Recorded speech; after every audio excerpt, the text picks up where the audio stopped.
I am a massive believer that there's a lot of skills that you can learn, but I don't think you can necessarily learn being a founder. And I think being a founder is a real mentality, because being a founder is a lonely job. Ultimately, you have to deal with crap hitting the fan. You're going to spend the majority of your time thinking that your business is going wrong and rubbish, because the only time that people are going to come to you really is when things are going wrong. Today we've got Oli Hammond here with us from Fuel Ventures. I think what sometimes gets lost between founders and VCs is it can turn very quickly into them and us. We're running a business too. Absolutely. VC is our business. We have a different type of customer to you, but ultimately we have to make revenue. A business that's solving a really good, big problem with an improper team will never receive funding. Welcome to FounderMetrics by Vested, the podcast that delves deep into the anatomy of business triumphs and the strategies behind the commercial success. I'm your host, Ifty Nasir, founder and CEO of Vested, and I'm so excited to take you on a journey into a world of inspiring founders. Hello and welcome back to FounderMetrics. I'm your host, Ifty Nasir, and today we've got Oli Hammond here with us from Fuel Ventures. So a VC, and a VC of good standing. Hopefully. So do you want to give us a little bit of background on your own journey to Fuel Ventures, Oli? Yeah, absolutely. My journey, FT's not been, I guess, consistent with what I think most people would anticipate a journey into VC to be. Yeah. I don't come from a consulting background. I don't come from a private equity background. I don't come from Oxbridge. I never studied in the United States. I did a humanities-based degree. I got a degree in war studies from the University of Kent. Maths. No. I find, obviously, I sit at the seed side of things. And in my opinion, the seed side actually requires very little maths. It requires a basic understanding of accountancy practice and assumptions, but mathematically I'm not doing anything particularly complicated. I'm working within the very, very simple parameter of addition and subtraction and multiplication and division, and And a story? I went from university, I went into banking, retail and commercial, not investment. I did that for about a year. Are you talking about right at the front end? Yeah. Again, not conventional, right? Like I didn't go to Goldman, I didn't go to JP Morgan, I didn't go to Morgan Stanley. I actually worked for a Swedish bank, a very nice Swedish bank called Svenska Handelsbanken. Again, retail and commercial. Which is easier said than easier said than done. They were very, very nice, and they're Scandinavian, so they look after you. They're very good to the people that work for them. I came to the conclusion quite early it just wasn't the career path for me. It was a bit too static. I was sitting behind the same desk every single day.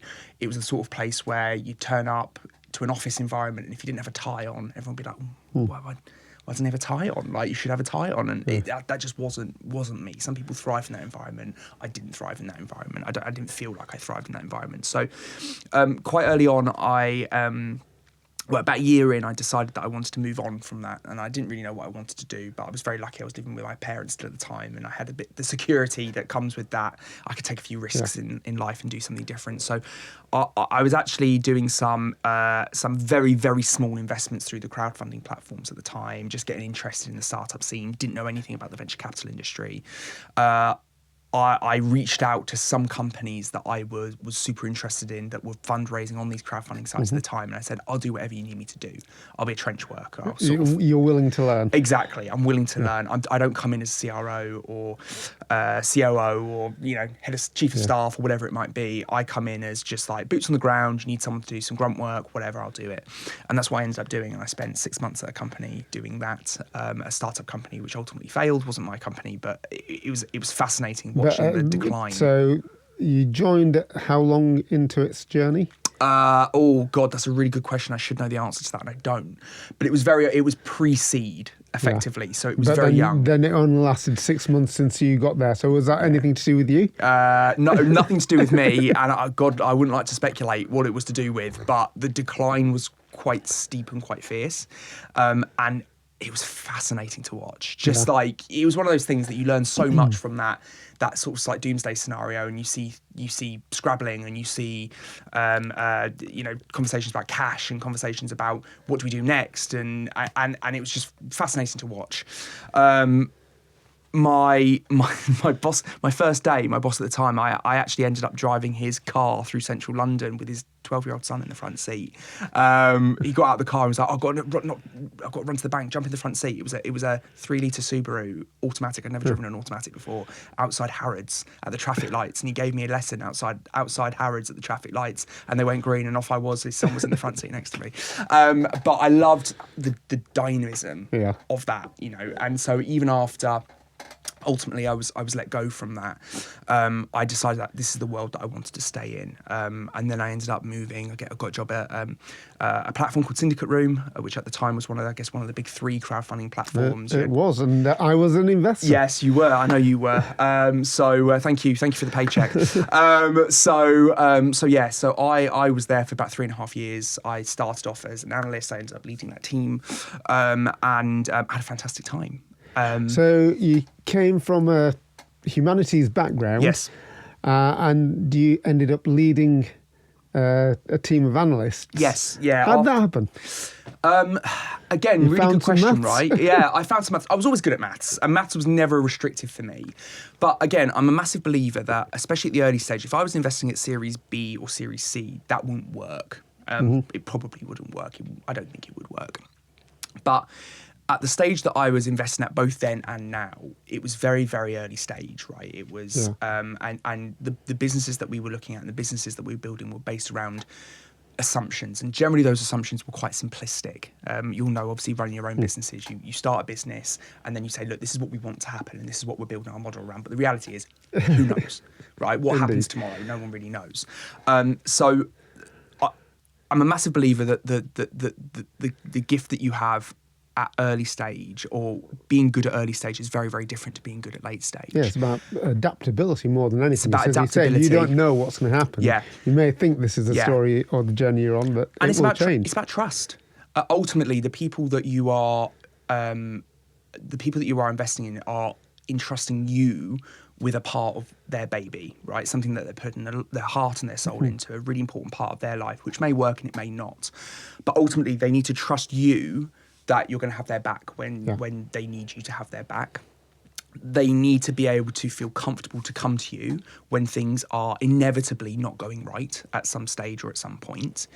And they need to have that confidence. They can't fear the call too much the next day because you're going to be on that call, because they think that you're going to tear them a new one. Because what qualification do I have to tear them a new one?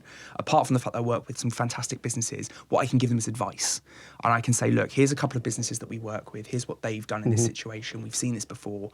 This is what I would do, and here's who I would direct you to. So that's going on to the VC story, which I want to delve into in a big way very shortly. But how did you jump from crowdfunding platform to VC? So while I was at Syndicate Room, we started off as this sort of professional crowdfunding platform, and it got to a point where we'd launched a co-investment fund, a fund called Fund 28, which conceptually I was a massive fan of, and I still am. I understand the premise behind it even more now, even more so now than I did then, and I'm a massive fan of it, and I'm a massive fan of what we built.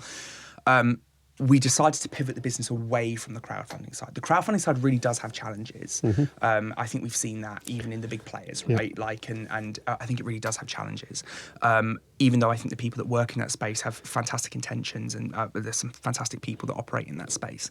So the business pivoted more towards a co-investment fund, and we did that over the course of probably 8 months to a year. I wasn't the leader. I wasn't charging that. That was people higher up within the business, and done on the work of Graham, who's still CEO of Syndicate Room. But I was a happy follower, and again a trench worker, which is where I generally say to people, they say, so what experience do you have in startups? And I say, I'm a trench worker. I turn up and I do what needs to be done without any claims around specialisation or whatever it might be. I can learn things relatively quickly, and I'll help the people that are specialists get it sorted. I'm not about precious. What you're willing to do, and not precious at all. Rolling your sleeves not up. Precious at all, and I think that comes through with Fuel Ventures as well. So at the end of that transition, I just decided I wanted to work more with managed funds. I really enjoy the process of working with early stage founders. The nature of Syndicate Room is that it's a highly diversified fund, and generally putting in smaller tickets, which meant that you didn't have that hands-on experience necessarily with the founders. And I decided that I wanted to do that. And so I reached out to people that I knew in the industry, just from events and panels. On fuel side, it was Stan Williams, who's still one of the partners. I knew a bit about Mark, who's ultimately my boss, the guy that runs Fuel Ventures. Indeed, yeah. But Mark is not the man that will turn up to the events that I would turn up to. It was generally someone like Stan. And I saw that they were looking for someone, and so I put my name forward. Very small fund at the time, and so a very small group of people, hadn't deployed a huge amount of money, and I joined alongside a guy called Shiv, who's the other partner for the Fuel Venture Scale Up Fund, which is the core fund of Fuel Ventures. Shiv joined about a month before I did, which I was very grateful for, because what that meant was that he was given all the historic stuff and all the old stuff that we had to deal with, and I just got to come in and do all the new stuff and look at all the new companies. So let's just go back to the starting point. So Fuel Ventures, a VC. What is a VC?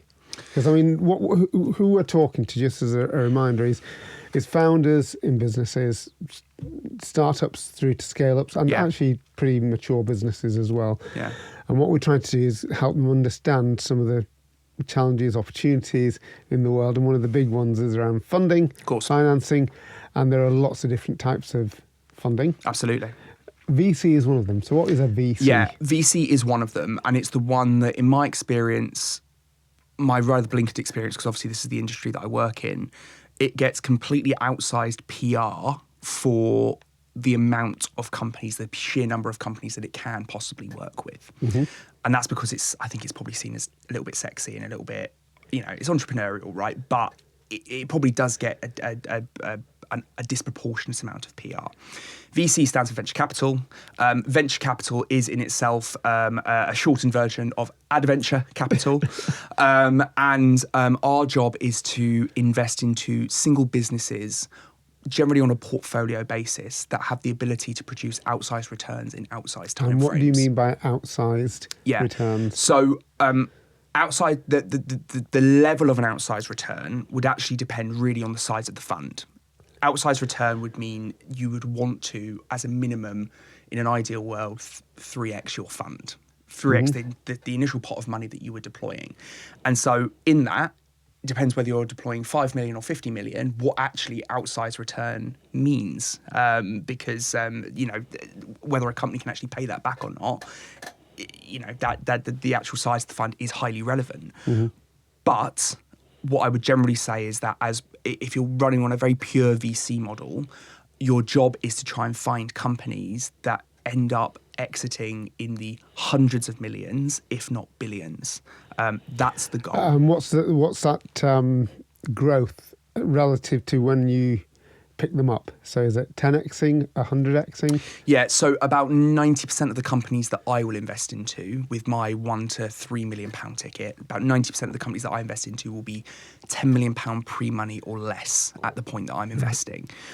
So obviously, if I want a company 500 million plus, we do the maths, right? If we're talking about 50x, not including the dilution that would come from future rounds and things like that. So very, very, very significant growth.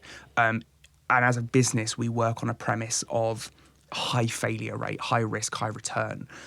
We expect portfolios, or a significant amount of our portfolio, to fail, to go to zero. And I'm not talking about 10 or 20%. I'm talking about 50% or maybe 50 or 60%, right? Maybe even a little bit higher than that. Our portfolios are completely based on one, maybe two outliers. And these are businesses that far exceed what a standard business should be able to achieve in that time. Exit and then return that portfolio multiple times over. So you're building a portfolio based on risk reward. Yeah. So when you are looking at businesses, Oli, what is it that because each VC will have a different gut feel, different background and education that's brought them to that place. What is it when you're assessing a business? What is it that makes you think, maybe? Ultimately, inconsistencies and consistencies. And I think the thing to stress to anyone who's going through this process is we are not perfect people. We have our own faults, and that can come down to personal, and it can come down to environmental. You know, for us, we're an EIS fund. Q1 is a very, very busy time of year. Yeah, I might be more likely to miss something in Q1 than I might do in Q3. Just things like that, right? Like there's all these things that happen in our periphery that mean that we're not perfect people, and we miss things. Yeah, but you miss things. So what are you looking for? Yeah. So specifically, what we're looking for will again what I will looking for. So there are inconsistencies where there are things that I like and things that I don't like, and that depends business to business. Ultimately, the consistent element that goes between all businesses is always going to pan down to the team. Yeah. So I can validate things up here, whether that be go-to-market strategies, whether that be current revenue versus future revenue potential, whether that be national market versus international market. Can this business spread internationally, and can it do it relatively quickly? Cash efficiency. Has this business been able to get itself to a reasonable level of revenue whilst remaining cash efficient? And cash efficiency is one of those things that's actually quite important. Does the founder understand what good looks like? But ultimately, what it all pans down to, and the point where I will consistently say yes or no, is based on the team. And so not the problem that they're looking to solve, but the team's ability to address a problem or a problem in that sphere. Absolutely. A business that's solving a really good big problem with an improper team will never receive funding. A business that's solving a problem where there is debate and questions around whether the problem in its current scenario is quite big enough or quite aggressive enough, with a fantastic team, is much, much more likely to secure funding, because you need to believe that the team has the ability to grow and pivot. I know that the product that I'm investing in now is not likely going to be the product. It's certainly not going to be the end product, and it might not even be the product that exists in 5 years' time if we manage to exit that business. It's completely cliche because everyone will say team. There are, again, consistencies around what we see successful founders do. And I think one of the frustrations that people have with this industry is that they see certain founders raise money relatively consistently. Now, in some cases, the Adam Newman cases, I can't really speak to that because that's not something that I would necessarily have done, but I can understand some of the methodology behind it. But you do have founders that consistently or previously have founded very successful businesses, whether they be businesses in hundreds of millions or unicorn companies. And we know the statistics around that. We know statistically these people are better connected. They're more likely to raise funding. They are more likely to onboard previous customers. And as a result, they have an unfair advantage. And in a world where you're dealing with outliers, unfair advantage is everything. Vested is the leading sharetech platform. What does that mean? It means we make funding rounds a dream, so you can raise with ease. Our platform helps founders secure investment, scale fast, and succeed. Because companies that raise smart grow strong. So take the stress out of funding rounds and raise with confidence. For more info, search Vested. Without the second need. So I guess you've almost created there the notion of a catch-22. So if you've already got a founder who's already been on a journey, he's more likely to get the money. But then how does he get that first set of money if he hasn't been on that journey? Is that just down to other people taking different routes? So VCs are probably not necessarily the best position to take that first entrepreneurial journey? It's such a good question, and it's one that we battle with, because any founder that comes to us, they will come to us.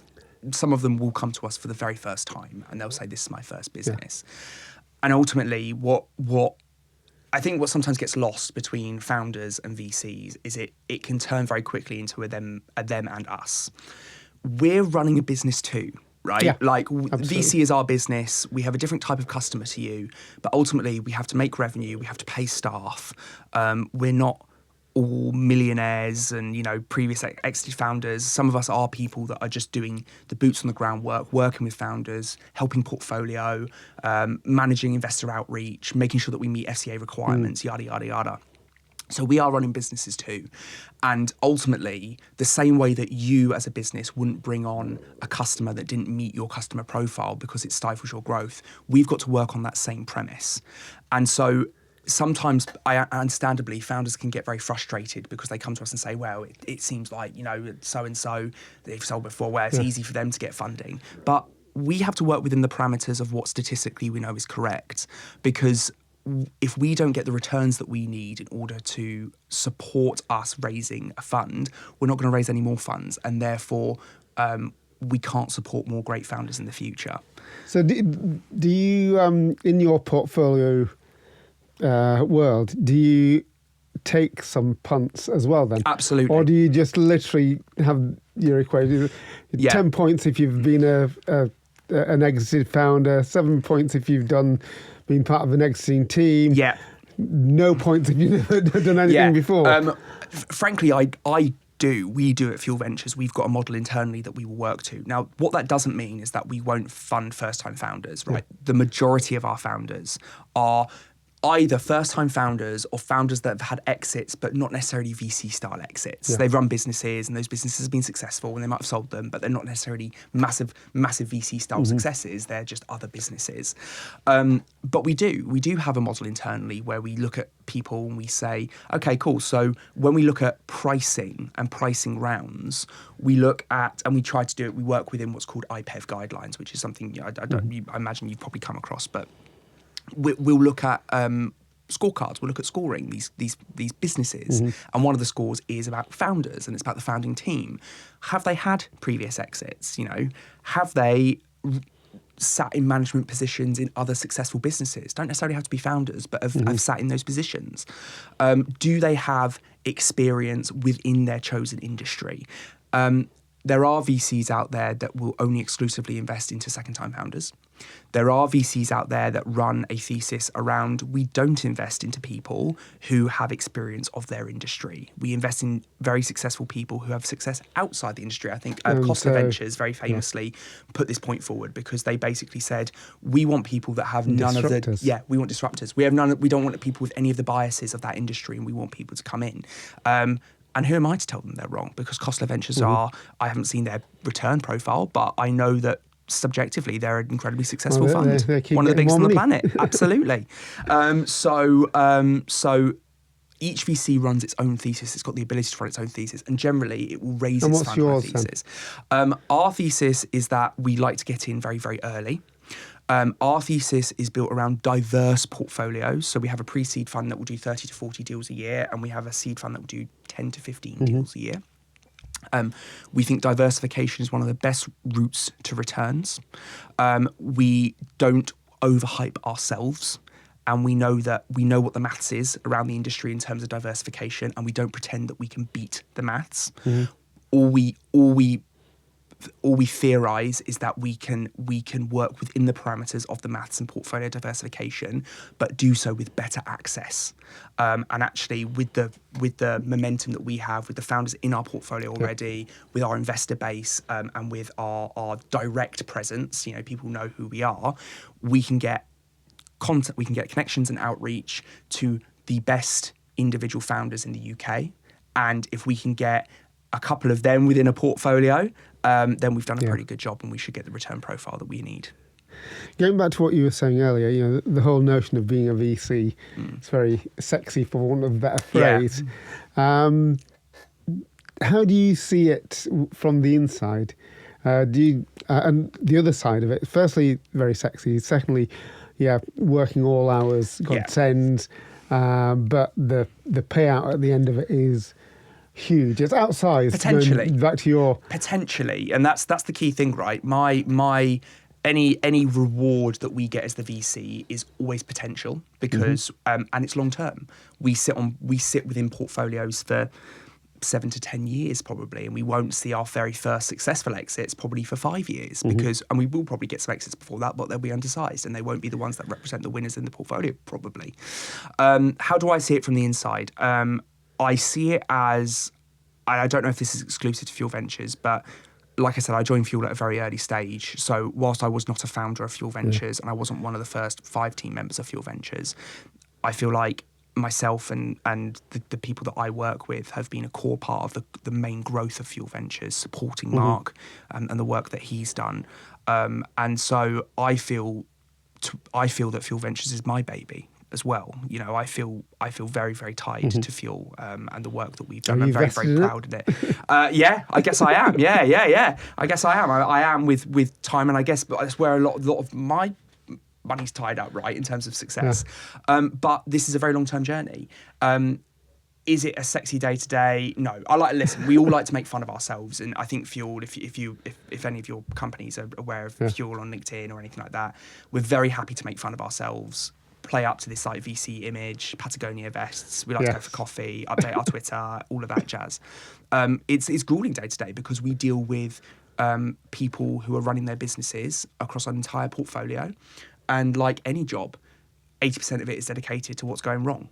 Sometimes, not what's going right. We're helping the founders where things aren't going quite right. That's actually really insightful. Most work is around what's of course needs addressing. Especially, and obviously you'll see this at Vested, right? Your job as the CEO is to deal with stuff when it goes wrong, not to deal with stuff when it goes right, because you're ultimately the person that they come to when there's problems. And when we invest, we're sitting there as board observers and at that board level. So they're coming to us when stuff is going wrong, and they do come to us when stuff goes right, and that's always nice. But when stuff's going really wrong, that's when we're getting help. the call. It's a friend in need. Absolutely. It's a friend in need. Sometimes we can't always help. Sometimes we can't always do that work. We either don't have the contacts, or sometimes businesses don't work. And sometimes as a group, given that you play this portfolio piece and people are coming to you when things are tough, you'll know when the wheels are en route to coming off, as it were.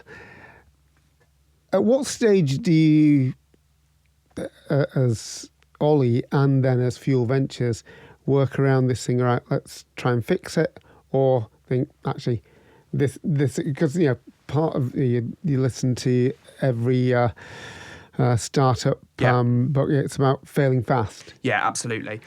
And at the risk of sitting on a fence, which I never like sitting on a fence, it depends from business to business. We will usually encourage a period, probably let's say 6 to 7 months out from cash, from end of cash. We will start to advise the company to start to think about cutbacks that it can make. And you'll do that because you're the director. You're a director, or you're getting the information, and it's not just some smart ass on a spreadsheet. No. And obviously that comes hand in hand. We have companies that might be 7 months out from end of cash. Where we're happy for them to keep that foot down because they are growing very fast and very aggressively. And we're like, cool, you're in a good place. It's the companies that are not hitting their revenue targets where we think subjectively they will struggle to raise their next round of funding, where we start to encourage a pullback and we start to encourage the company to manage its cost base better. And generally that means hyper-focusing on very few but important jobs in terms of customer acquisition, converting contracts, converting revenue. Is there a point where we say, shut it all down? No. We wait for the founder to come to us. We will work with the founder. We speak to our founders every single month. So we'll have a monthly call with our founders and we will question them every single month, but we do not sit as directors on those businesses. And so... On none of them? No, we used to, and we do have a couple of historic ones that we do sit as directors for. The reason that we stopped was because our portfolio was getting too big. It was an early... Mark brought the process in at the start for all the right reasons, i.e., I want to make sure that investor money is protected as possible. The portfolio obviously got bigger with our thesis of diversification of funds. And we realised that a lot of the core protections for our investors were covered by things like investor majority clauses and things like that. And so we were comfortable, I should say specifically our custodian, who is the legal beneficiary of the shares, was comfortable with taking a step back on that directorship point because it got silly. It got to a point where, you'd need my KYC documents in order to open a bank account. Great, but I've got all these other companies that need stuff as well. So it was not right for the businesses that we worked with. It held them up, and the one thing we don't want to do is hold them up. So we took a step back from that. But we I think most founders will know when the jig is up and when it's not going to work. And the big question that I will always ask founders when they're coming towards the end of that runway is the solvency question, which is important and something that every founder should make sure they're managing properly. Are you trading in a solvent fashion? If you are, great. Let's talk about what that next step is. Is there a next step? If you're not, you need to address that right away.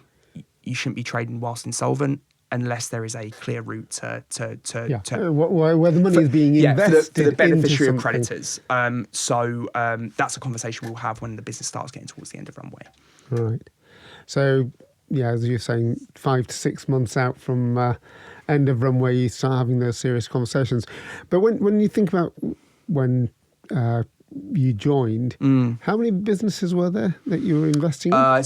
So very good question. So when I joined, we had invested in sub 20. Couldn't give you the final figure, but it was sub 20 businesses. So, very early days for Mark's adventure as well. Very early days. Fuel adventure. Very early days. And now we're in over 75 in our scale-up fund, and I think over 110 in our pre-seed fund. And what percentage have actually exited? I mean, was it, what year did Mark start it off? Mark started in 2014. 14.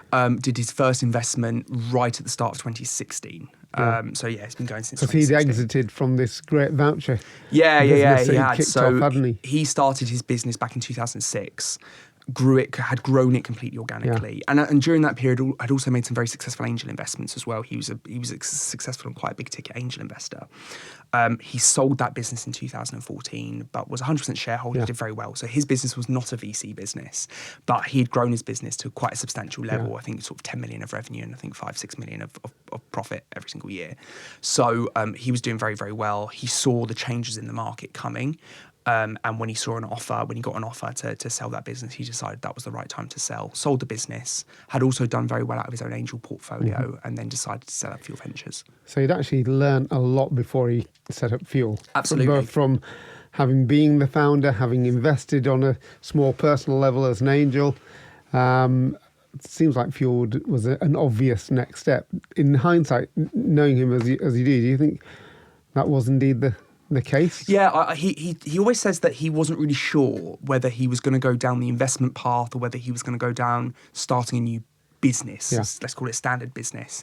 I think what changed his mind was that he had been a successful angel investor. But as part of that, one of the things that he had done is he'd pulled some of those very early angel investments into his office. So when he was running My Voucher Codes, he had office space, I think it was in Croydon, and he'd pulled some of those companies into that office space and he'd given them some office space as part of that, and he'd been able to work with them quite directly. And I think that work had told him that that's what he wanted to do. Which obviously has ultimately ends up working out very well for all of us because we've all got jobs out of it. But that's what drove him down that route. It wasn't always a foregone conclusion because he did think about starting his own business, another business, a new business. But he decided in the end to go down that VC route. Yeah. So when you talk about going back into helping your portfolio companies, you see that time ahead of runway. You understand where their growth is going, as you mentioned. But then in terms of how you said that you guys never pull the rug out from under the founders. No. Do you know that other VCs do? Because that's certainly the story out there. Yeah, I think there is an adage that people do, of course, and especially at later stages. So at later stage, you're talking about bigger tickets and you're talking about a much smaller portfolio. So at the later stages, the risk mitigation strategy becomes one of we invest into companies that have got to a certain size, a certain level of revenue with a certain team in place. That's where the risk mitigation comes from. And therefore, their appetite for failure is much lower because their portfolios are much smaller and they're making much bigger investments. Because of that, they can afford to spend a lot more individual time in each individual business. And a lot of the sentiment around, well, they removed so-and-so as CEO and put a new CEO in, I think that comes from that later stage. Because they've stuck a lot of money into these businesses. And if these businesses aren't performing, they can only swallow a certain level of failure. Our risk mitigation is different. Our risk mitigation comes from portfolio diversification. Right. We're writing smaller tickets into a wider range of companies at the earlier stages, knowing full well that there is going to be a failure rate within the portfolio. And so the point where we know that we have to cut losses and refocus attention on success in the portfolio or companies in the portfolio where we can add more assistance, more value, and support those companies further happens at an earlier stage. When companies remove CEOs, directors, things like that, the money to do that generally comes out of the company coffers. There is very little incentive for me to waste company money doing that work when the company I fund companies for 16 to 24 months runway. It becomes very difficult because the money that we would spend on that could actually be spent on the company, on growth. It's very, very difficult, and therefore I have to mitigate my risk elsewhere. So you typically invest for 16 to 24 month runways? Yeah, that's generally what we'll target. It doesn't always pan out like that, but that's generally what we will target. So just tell me about the, we're going to go off piece a little bit, but Let's do it. There was this interesting time just after COVID where funding money seemed to be as if it was coming out of rock. It was just easy absolutely. to Eldorado, draw. right? Yeah. Absolutely. And then all of a sudden it stopped. So there was a year and a half, 21 through to first half of 2020. It was just like, here you go, Merry Christmas. Yeah, and then all of a sudden it went to zero. So it was almost binary. And we saw that from a number of companies. So we, as you know, we've got thousands of businesses on the platform. So we've seen those at those different stages.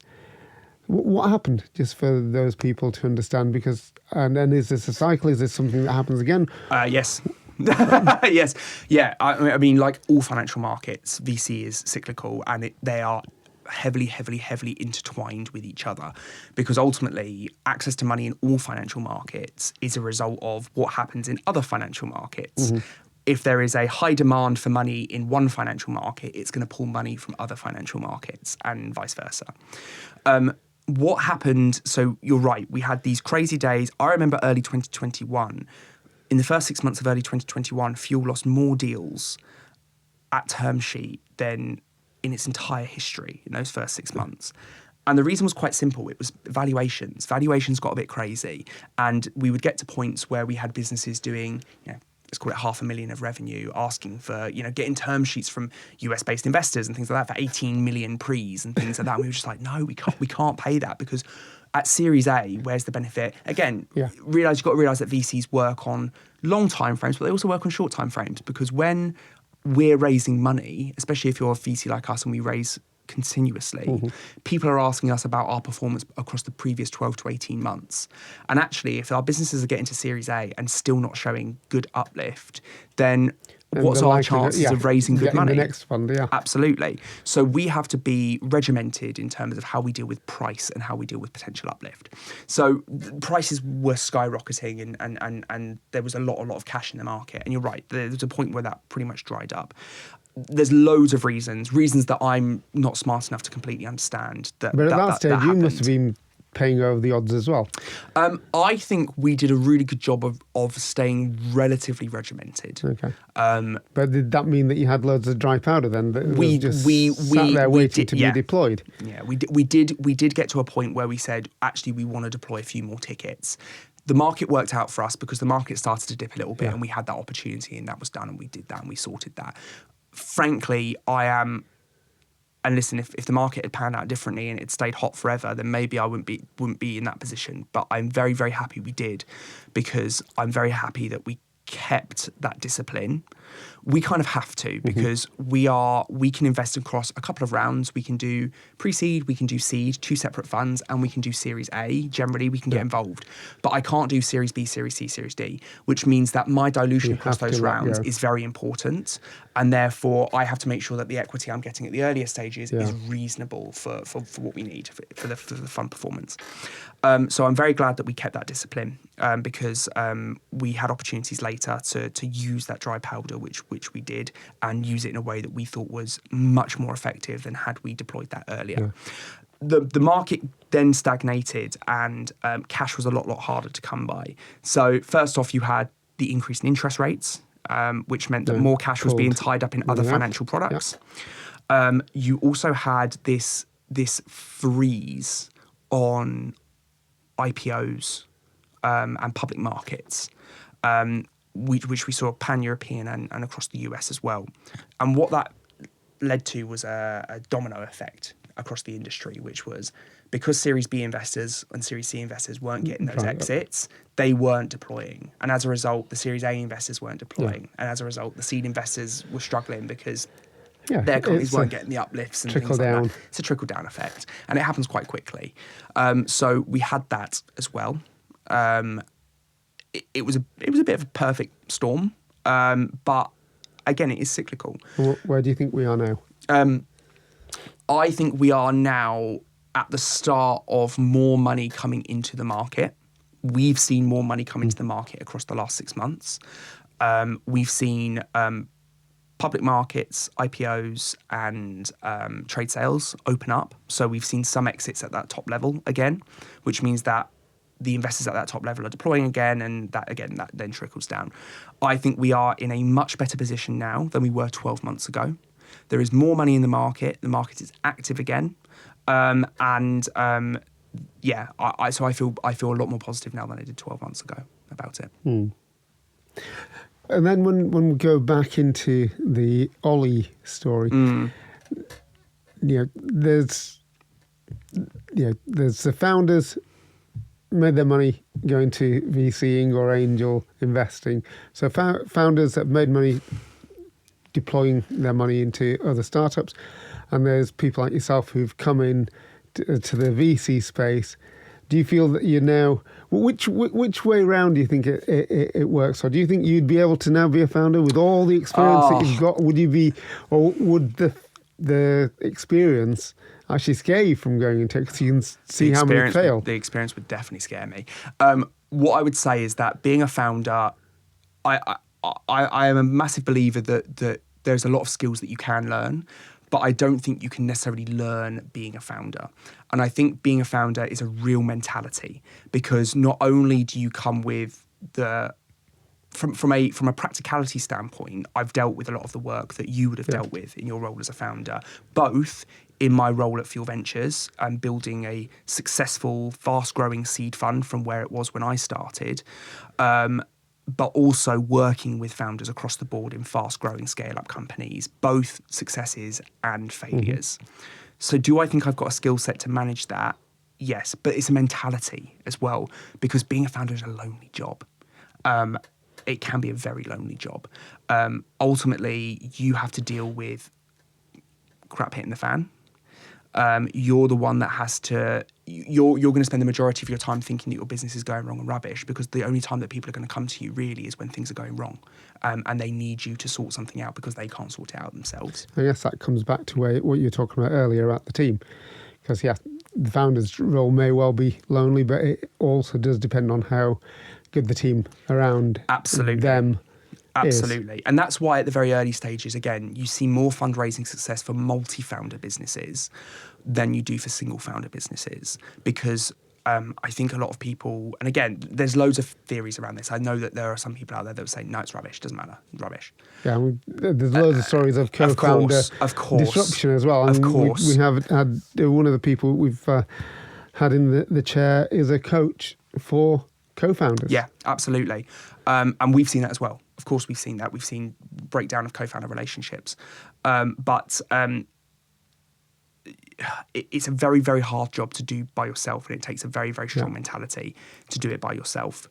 Would I be in the position to do that? I think I would. But at the same time, I don't think my personality allows me to do it by myself, frankly. Yeah. I think I would always have co-founders in any business that I did. But also, why bother? I've got the greatest job. I get to piggyback. My job is, when you boil down to it, is pretty simple, which is I go into a room, I find the smartest people in the room, and I convince them to take my money. That's something I'm good at. I'm good at doing that. I'm good at convincing people to take the money that I've got to offer, and I'm good at supporting them. So how many times do you think, and I guess you'll have to guess on this one, how many times do you think you've genuinely won the opportunity to invest where somebody else had put more on the table? It is a pure guess. I know probably at least, I would say the majority of our companies, when we offer the company a term sheet, the majority of our companies will have a competing term sheet from elsewhere. I know that in the majority of cases of that, the valuations offered by another party are generally higher. We've always worked on a premise, and we've been very open with founders that we are not the people that are going to pay the highest valuations. We don't believe in that. There's always likely someone, and this was much more prevalent in 21 and 22. There's always someone out there that's willing to pay more than we are, but we do commit a lot of time. And listen, I think ultimately people want to work with people they can build relationships with. Yeah. I'm closing a deal at the moment where the founder said to me, I could go for a beer with you, and I don't think I could do that with the other people that have the term sheet on the table with me, and that means a lot. In these early days, that means a lot. It does, without doubt. But again, it's not just about the money. No. There's the personalities, the people who you're going to be working with or running down this road with. Absolutely. And the other piece is the terms. Absolutely. So the money can be brilliant, but the basis of the preferences that absolutely some investors may put in those term sheets. Yeah, absolutely. They're not all just British Venture Capital Association standard terms. No, absolutely not. And we are, as a fund, we're an EIS fund, so we're actually relatively restricted by EIS terms. So things like liquidation preferences and things like, anti-dilution preferences and things like that, we actually can't take part in a lot of that, which actually benefits us. So we'll have a very standard 1x non-participating liquidation preference. We won't have any anti-dilution clauses in there, things like that, which does benefit us. But you do get the benefit from our investors do. So our investors do. So Fuel Ventures obviously doesn't take any of that money, but our investors will, and they'll get the benefit of that, Vested is the best rated ShareTech platform. What does that mean? It means that we make share schemes a dream, and over 90% of our customers agree that their scheme has helped them to retain, recruit, and to lead and succeed. Because companies that share stakes share success. So get them invested by giving a slice of the pie. For more info, search Vested. Without the second need.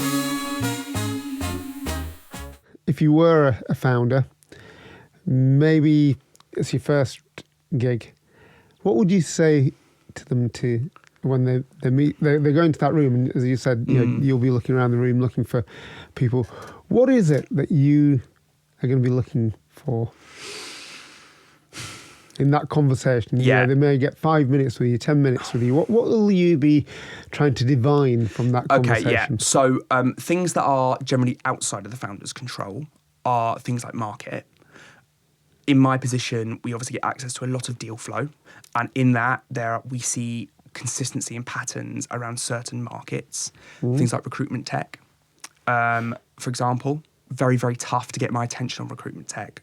It's an area that I've become very, very numb to. A lot of competition, very, very difficult. And so the bar for anyone in that space is going to be, unfortunately, a lot higher. It just is what it is. Again, I have to work within the parameters of making sure that my fund gets the returns that it needs.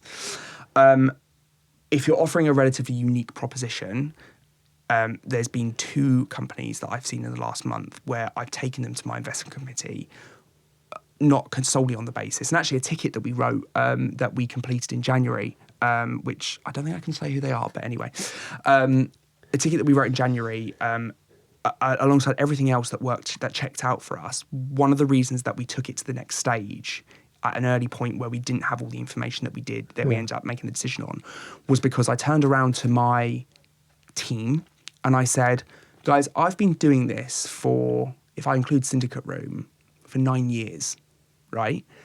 This is the first time that I've seen a business in this space doing this. And that's pretty unique. Like, I've seen thousands of pitch decks, and that's pretty unique. And that alone enticed me. Being a strong presenter is also worth a lot.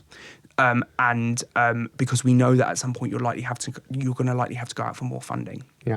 So a strong presentation and the ability to present are very, very important, because we need to say, like, great, we can put you in front of a bunch of Series A VCs when you've got the traction and you can do that work.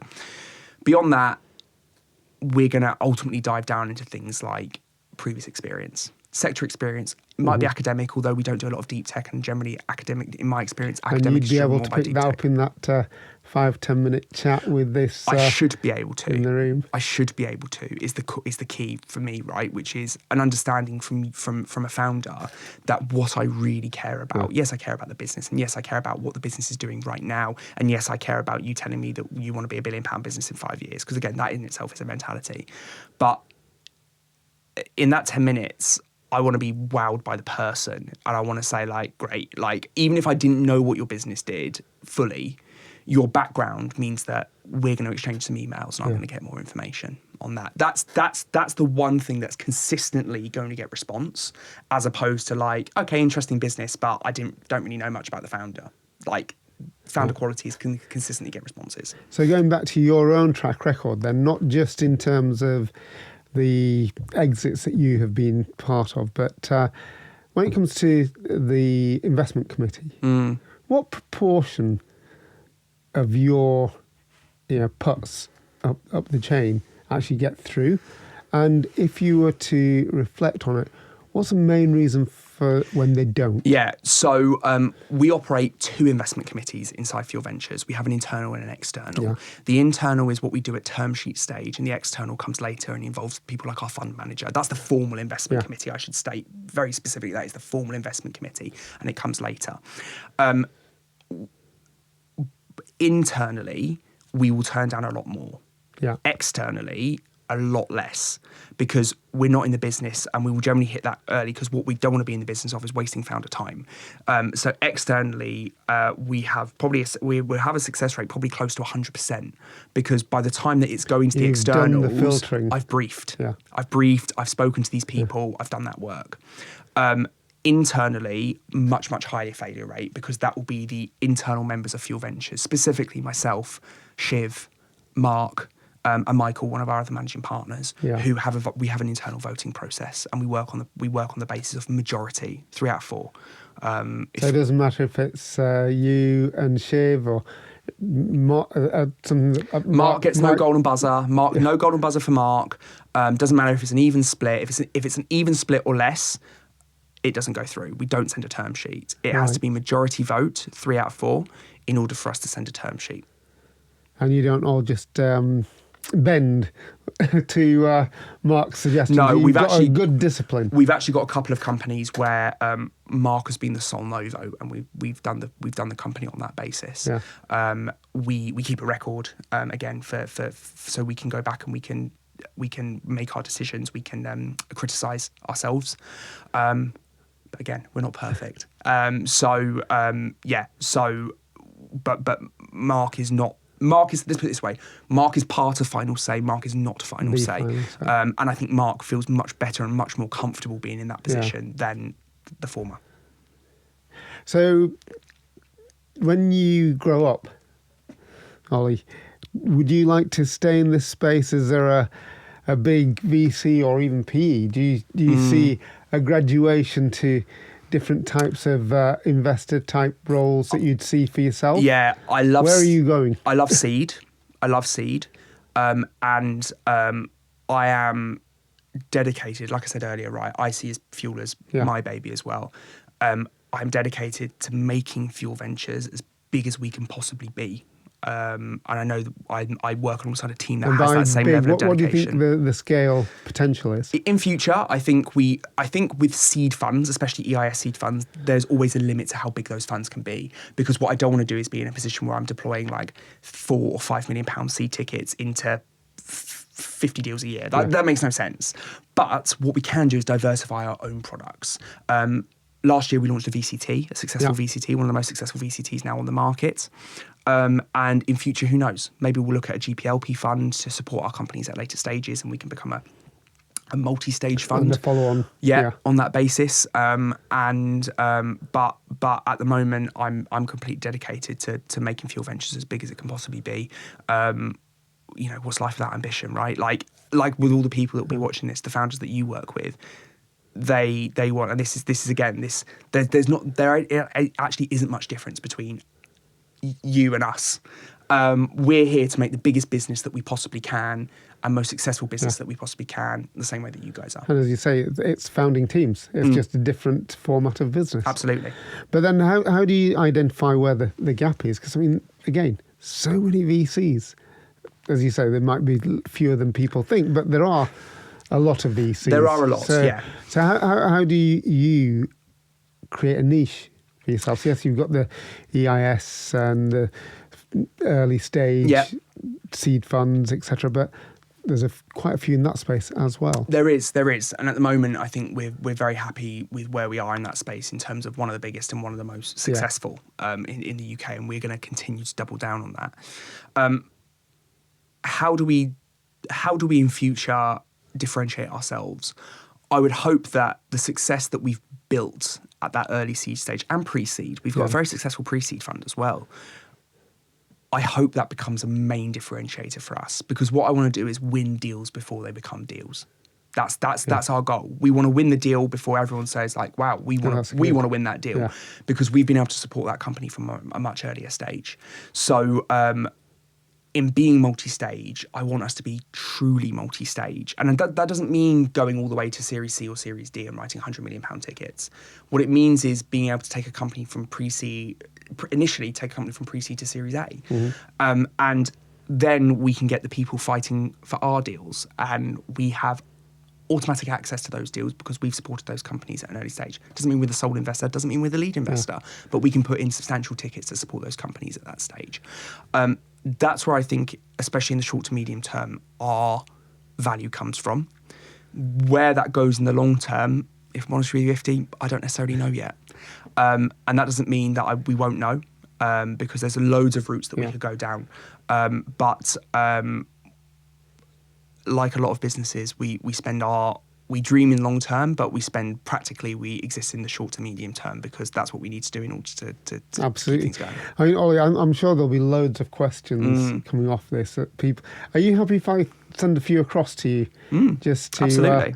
All these queries that people have, because VCs are strange beasts. Not everybody's met as many as you may have. Yeah, we are strange beasts, and I exist in the space, and I sometimes sit with people and think, strange beasts. They are. We are strange beasts in general. I would like to think that we are, just because of our background, I would like to think that we're maybe a little less strange to the people watching this than some are. Like I said, not suits, not private equity, not consultancy, startups. Yeah. That's been our background. That's been Mark's background. It's been my background, even not as a founder. Being there, done it, and supporting those who want to do it. Yeah, absolutely.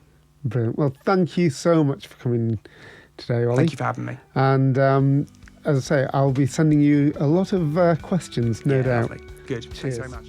Thank you for joining us on this episode of FounderMetrics. Remember, even the biggest of ambitions are completely doable when you know what to manage and track. If you enjoyed this episode, be sure to subscribe and you'll never miss another one. You can visit us on www.vested.com, where you'll find piles of additional resources, articles and exclusive content. You can also join our thriving community of entrepreneurs and founders by following us on the usual socials and YouTube. Until next time, stay inspired, stay driven and keep writing your own success story.